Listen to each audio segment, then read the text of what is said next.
organización estaba cumpliendo años, entonces había cantidad de fiestas, nosotros estábamos en una celebración. Estaba ya llegando a mi casa cuando mi hermano me llamó, me dijo, hubo una explosión en la grama, es pequeña, hay unos heridos, y yo, bueno, me devuelvo. A los 5 minutos me llama y me dice, hermano, no hubo una explosión, hubo una más grande y es una cosa gravísima. Estaba terrible, aquí estaba el niño de la chaza. Y aquí estaba el carro que explotó y adentro estaba el carro prendido en llamas.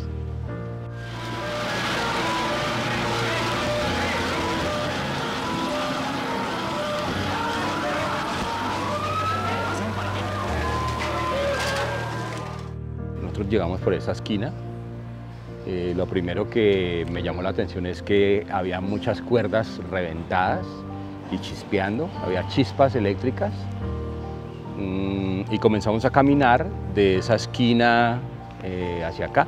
Ahí había un bar y cuando comienzo a caminar yo me tropiezo con algo que no me deja, como que muy resbaloso. Yo estaba descansando ya aquí en el parque infantil cuando escuché una explosión, pero duro, se fue la luz, estaba lloviendo, cuando de repente otra, ¡pum! Fueron 2 bombazos. La celebración del aniversario 162 de Villavicencio será recordado como uno de los más oscuros, pues el festejo de esa noche fue arrebatado por el estallido de un carrobomba en este punto exacto de la grama, que hirió alrededor de 80 personas y acabó con la vida de más de una decena de quienes se encontraban en bares y restaurantes de la que por aquella época era la zona rosa de la capital del Meta. Colombia atravesaba un momento histórico, pues las negociaciones que buscaban el fin del conflicto armado con las FARC se habían roto recientemente y a la par se vivía un proceso de elecciones presidenciales que tan solo mes y medio después ganaría Álvaro Uribe Vélez en primera vuelta.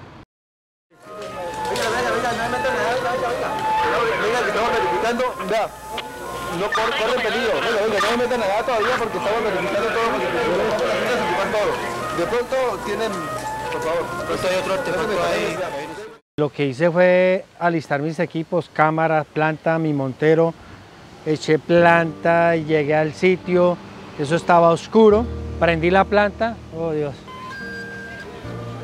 vi piernas, vi brazos, pedazos de cráneo, no, era un desastre impresionante, que ahorita me acuerdo y me...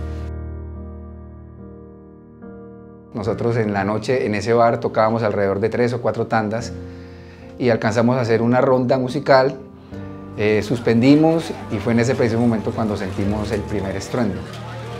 Y a partir de allí pues todo fue caótico, fue muy duro. En el momento de que estalla el carro, lo que nos protege a nosotros es un árbol gigante que había ahí sobre esa cuadra y sin embargo las imágenes son totalmente impactantes y de horror.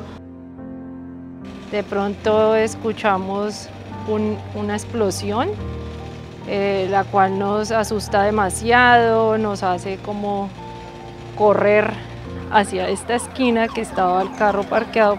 Cuando vengo más o menos acá, como en la mitad de esta puerta frente a la emisora, es cuando veo que ya de parte de la puerta del parqueadero se genera una onda explosiva que ya en ese momento lo que hace es como botarnos como hacia un lado. Recuerdo que en ese momento empezaron a estallarse los vidrios y empezaron obviamente a caer las esquirlas, la gente gritaba, la gente pues obviamente desesperada en la parte de afuera.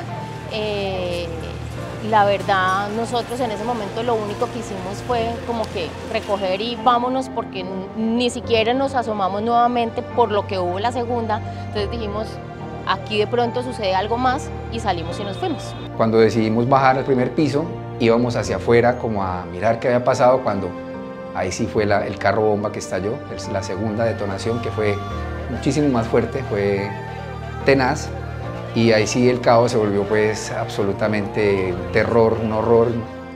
No veo nada, todo se pone supremamente negro, lo que empiezo a sentir mucho dolor y empiezo a llamar a mi novio. Yo empiezo a llamarlo cuando yo siento que él me toca. A algunos les tomó minutos y a otros tan solo unos segundos para dimensionar la magnitud de lo que había sucedido. Rápidamente los medios de comunicación llegaron a cubrir los hechos, mientras los organismos de socorro y las autoridades atendían la tragedia, acordonaban el sitio y auxiliaban a los heridos. Pero pese a su amplia experiencia atendiendo emergencias, ni siquiera ellos daban crédito a las terroríficas escenas con las que se encontraron en este lugar.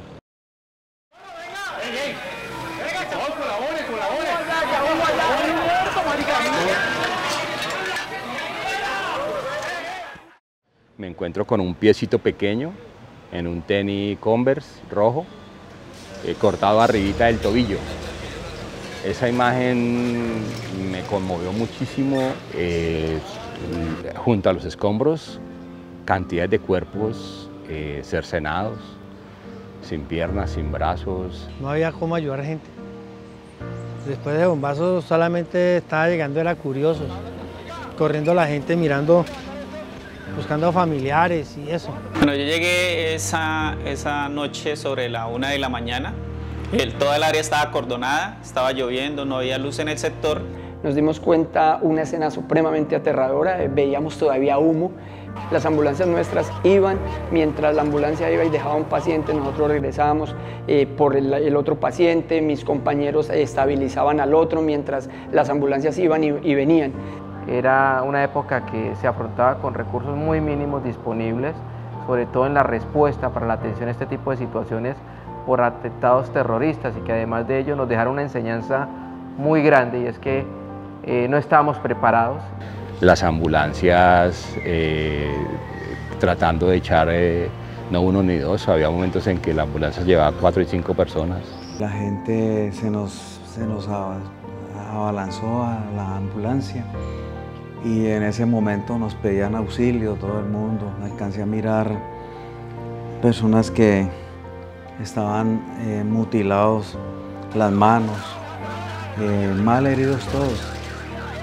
Mi compañero, él se bajó rápido a tratar de ayudarlos, pero era tanto el desespero y la agonía de la gente que ellos mismos se subían solos, mal heridos, se subían a la ambulancia. Me despierto en un taxi donde siento mucho dolor en mi estómago, le pido que me suelte el jean, empiezo a llamar a mis abuelos que en ese momento ya habían fallecido, les pido que por favor que me ayuden y que me salven la vida. Alcanzamos a ver que la gente en medio de la penumbra al frente de la avenida de la Grama, la que baja hacia el centro, hoy en día es bajando porque en esa época era subiendo. La gente corría despavorida, vi que gente alzaba a otra gente como tratando de llevarla a subirla a un carro, a una ambulancia. Entonces nos mirábamos entre nuestros compañeros y las demás personas que estábamos atendiendo, decíamos, ¿qué más va a pasar? Intentábamos todos salir de esa cuadra porque el polígono lo cierran, porque el temor era que había un tercer artefacto. Lloré mucho, yo lloré mucho tiempo, mucho rato. Llamé a mi jefe llorando, le conté, él me decía que me calmara porque no iba a poder hacer mi trabajo, pero yo no quería hacer ese trabajo. Yo no quería contar eso. Bueno, es un momento muy difícil, es un momento que obviamente queda marcado en la mente de todos los villavicenses. Físicamente tuve demasiadas esquirlas, manos, brazos, piernas. Lo más grave fue una lata que me entra en el estómago, la que hace que me perfore el intestino. Cerca de la casa donde yo estaba ahí había quedado una extremidad de una persona. Yo pienso que eso es lo más doloroso porque todos queremos y todos quizás pues sabemos que la muerte es una realidad, pero es que depende en la forma en que llegue y que tú no puedas ni siquiera encontrar a tu familiar completo para darle una digna sepultura es de las cosas más horrorosas y más horribles que tiene la guerra. Habíamos vivido muchas situaciones, muchos muertos, muchas situaciones, pero en otras circunstancias, en unos combates, en otra clase de circunstancias, pero en la circunstancia de un carro bomba, jamás. Y yo creo que en la guerra que vivió Villavicencio, que sufrió Villavicencio, eso fue lo peor.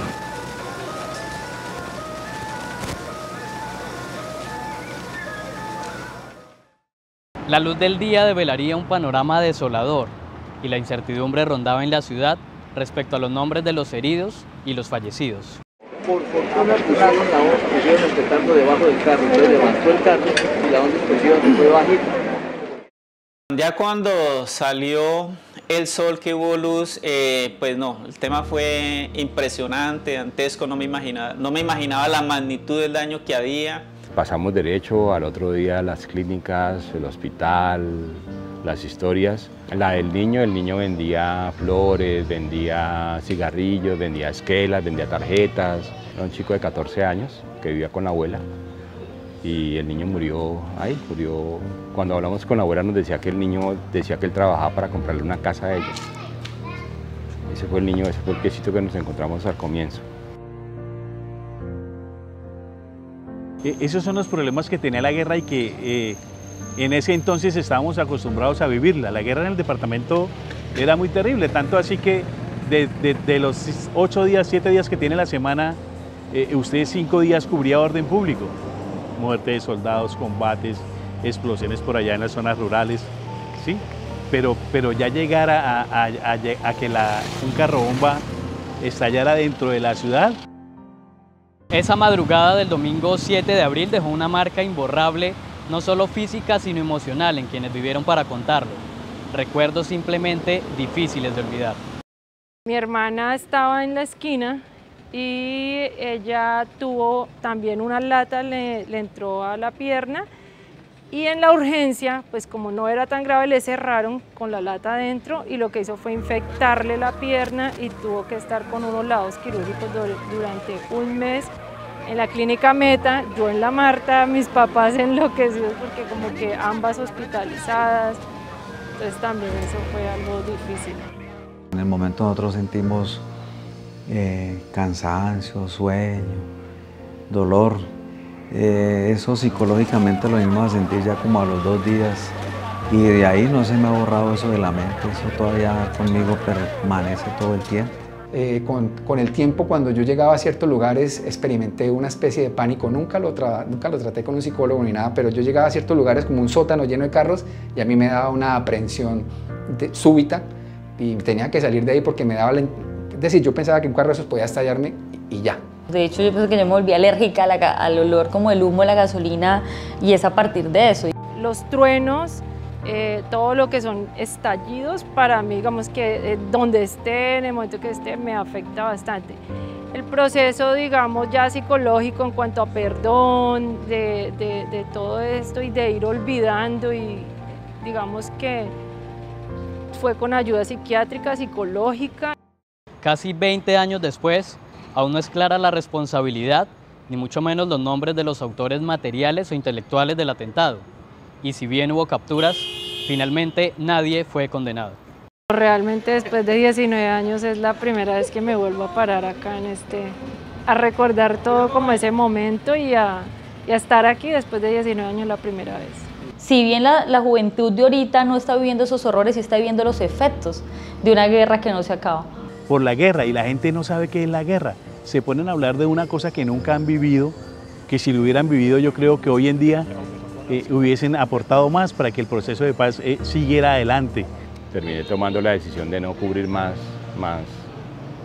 noticias de ese tipo, por eso, bueno, eso es un caso muy personal, ¿no? Que yo decidiera no contar más noticias porque las noticias que yo contaba en mi región le hacían daño, no le hacían bien, le hacían daño siempre.